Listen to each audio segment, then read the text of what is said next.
Prior to the Industrial Revolution, most people worked and manufactured goods either on fields or at their homes using basic machines and tools. Then, a series of innovations swept across many cities in England and the United States, which would alter the way people lived and worked for the next century. Innovations such as the steam engine by James Watt, which could power machines, and the Bessemer method for producing steel, which completely revolutionized the production of buildings, a high demand for workers to utilize and produce these machines was at hand. As the basic machines in the pre-industrial way of life were replaced, many began working in factories in order to produce products cheaper and faster.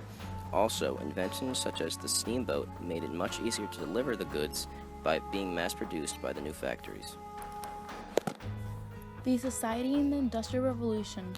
People lived in small communities where their daily existences revolved around farming. A number of factors contributed to Britain's role as the birthplace of the Industrial Revolution. Britain was a stable society, as well as the world's leading colonial power, which meant its colonies could serve as a source for raw materials as well as a marketplace. The economic takeoff of the Industrial Revolution required several other elements before it could transform American life. The chief organizational breakthrough of the Industrial Revolution was the factory system, where work was performed on a large scale in a single centralized location. Among the early innovators of this approach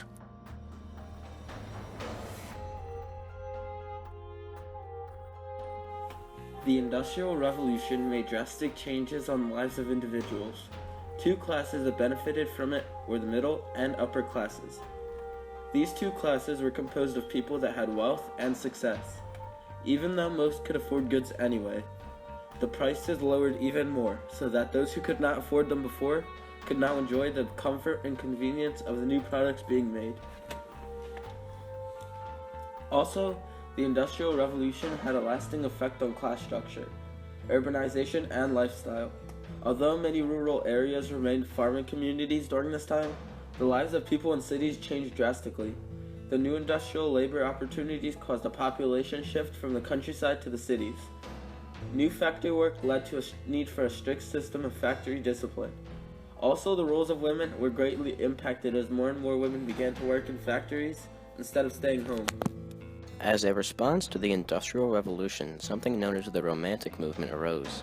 This movement, led by many English intellectuals and artists, was meant to show how increasingly inhumane the factory conditions were during this period of innovation. They wanted to revert back to the ways of pre-industrial life, which they believed to be much less harsh.